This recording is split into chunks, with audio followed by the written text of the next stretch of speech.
আসসালামু আলাইকুম। বিগত ভিডিওতে আমি প্রতিনিয়তই বলছিলাম যে ছাত্রদের কঠিন হুমকির মুখে পড়তে হবে এবং সেটাই হচ্ছে আমি একটা ভিডিও দেখাই আপনাদেরকে আজকে।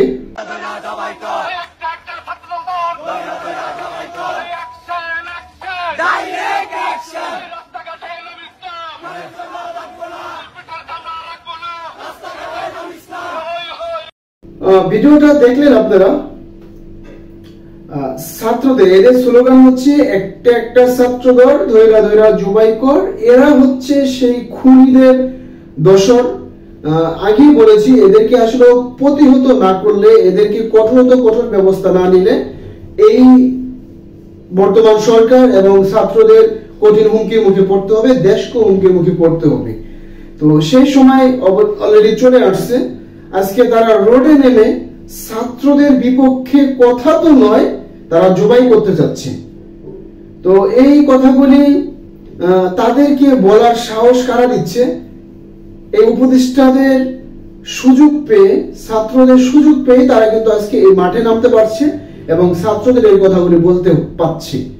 তো এখনো বলবো প্রশাসনকে, বর্তমান উপদেষ্টাদেরকে এবং ছাত্রদেরকে একত্রিত হয়ে এই বিগত স্বৈরাচার খুনিদের যদি বিচার না, আমরা অনেকেই দেখতেছি ধরে নিচ্ছে, যারা জেলে আছে তাদেরকে আসলে খুব আপ্যায়ন করে কোটে উঠানো হয়, খুব আপ্যায়ন করে জেলে নেওয়া হয়। আমরা বিগত দিনগুলিতে দেখেছি যে আমাদের কর্মীদেরকে বা আমাদের জনগণদের কিভাবে অত্যাচার করে থানায় নেওয়া হচ্ছে, পিটিয়ে খাড়াইতে পারে নাই, কথা বলতে পারে নাই, আর তাদেরকে জামাই আদর করে নেওয়া হচ্ছে। তো সে তাদের কিন্তু বিচার হচ্ছে না এবং বাইরে যারা আছে তাদেরও কিন্তু কোনো বিচার হচ্ছে না এবং তাদের উপরেও কিন্তু কোনো কঠোর হচ্ছে না। এজন্যই তারা সুযোগ পেয়ে ছাত্রদের উপর আজকে এই কথাগুলি বলতে পারছে যে ছাত্রদের জবাই করে এবং ছাত্ররা ঘরের বাইরে বের হতে পারবে না।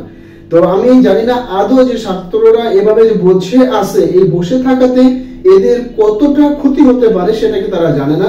এদেরকে এখনই, আবার বলছি, এদেরকে এখনই যদি প্রতিহত না করে পরবর্তীতে ছাত্রদের আসল হুমকির মুখে পড়তে হবে, এদেরকে বড় সমস্যার মুখে পড়তে হবে।